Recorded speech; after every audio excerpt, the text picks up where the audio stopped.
furnace we have here, a 300-pound tank of molten glass, and then the glory holes are what we use to heat up the piece along the way. So we need both things, and we need an annealer and big oven to put the glass in at the end of the day.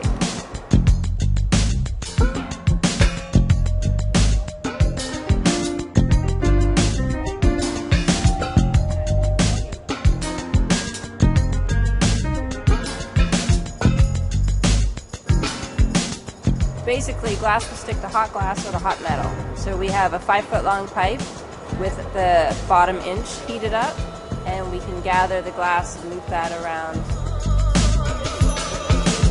This is going to be the head. I don't know if you can see that. It's a skull with a fleur-de-lis. I carved this about a month ago. It's out of graphite. And that's what the head's going to be, and then we're going to do decorations on top.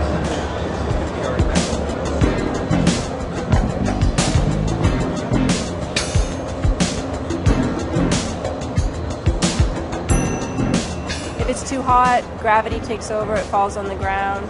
If you spin too fast, centrifugal force will send it off center.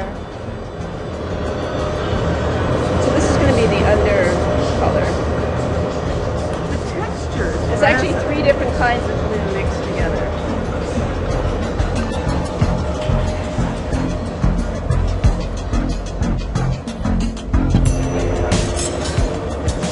If it's too cold, then you can't blow it or work with it at all. So. It'll crack. And you have to keep the piece even. You have to have your main body hot enough so that you can add bits to it, and that has to stay hot, but not too hot that it's moving. So at different stages, we have different parts of the piece hot, depending on how we want to manipulate it and work with it. I do a lot of research. I paint, I do sketches, but when I get into the hot shop, I just create. It just comes very... We discuss the pieces like late at night sometimes, right before we go to bed. Wine or champagne. Yeah. So, yeah. Mostly I make it up as I go along.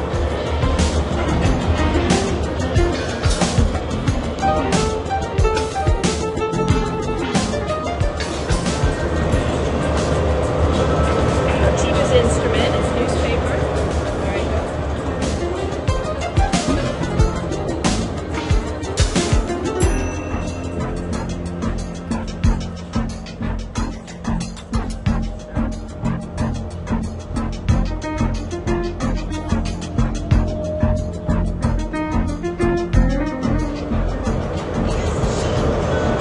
I have to show the glass where I want it to come off the pipe. That's what this line is for, to differentiate between the pipe and the actual piece that I'm making. Yeah, it's a commitment. It's a commitment when you have a big hunk of glass on the end of a pipe. And you have to, you got to keep it hot. Keep it hot, and you got to make all your decisions right then and there. You can't have an arm coming out and say, oh, I'll just deal with that later, it's too thick. If it's not done then and there, that's it, it's done. And it needs flat bottom to sit on.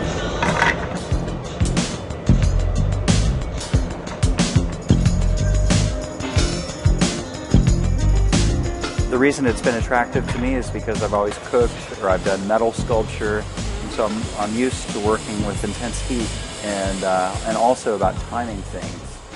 And so when you see us working together, it's kind of a dance, or it's like two cooks in the kitchen, because our timing has to be spot on. And hot glass will stick to hot glass or hot metal.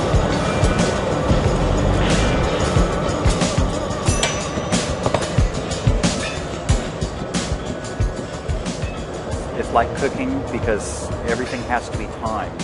And to make a meal, okay, you sear your steak, okay, you melt the glass, and then you slow the cooking time down, and then you add other components to the dish, and so you're gradually heating it and cooling it. It's all about timing.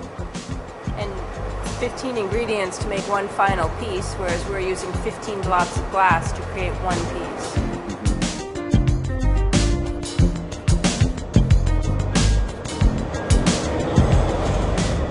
Preparation for pieces too, like the molds that we carved out for the sculpt that's on the vase. That took hours to carve. You carve the graphite out with the Dremel. Hours a day, because we'd carve it and then come into the studio, ladle glass into it, it wouldn't be right.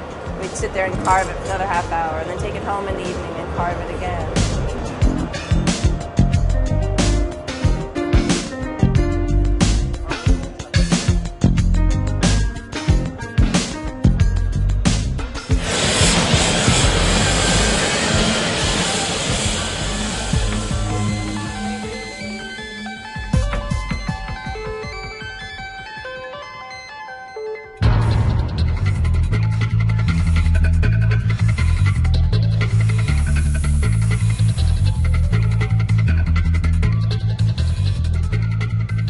So often you see a perfect piece in the gallery and there's 3 pieces made before that that haven't cracked worked, or been wonky or ugly colors or too thin or not the right height. or sometimes it's the perfect piece and it falls off the bunny. Falls off the bunny or hits the door on the way out or has a tiny little check in it and we can't sell it. Yeah, and usually it is they are the best pieces to that break.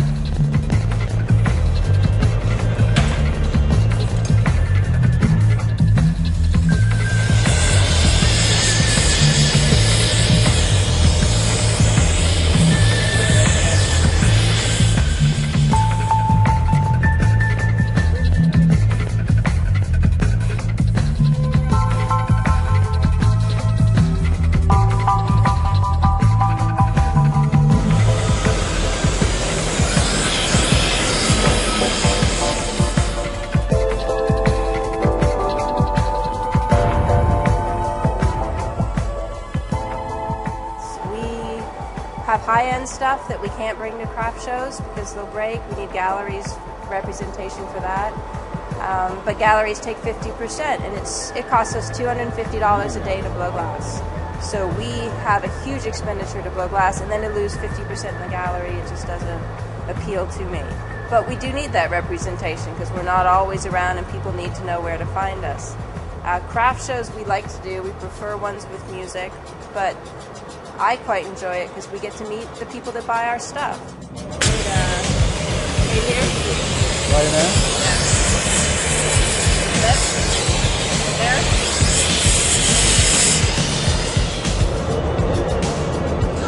That has gold in it there. Yeah. Did you bring the gold? Yeah, I just brought your gold. Oh, okay. So one of the transparent greens. In the gallery, sometimes a lot of times it's somebody else selling your work, but we are the ones that are going to sell the most of our work and sell it the best. And we have refused to sell pieces to people that we don't like. Our house is full of ones that I will not sell until there's another favorite or I run out of space. But definitely. Or if we run out of money, and it's like let's get rid of it. Rent needs to be paid, then we sell some pieces.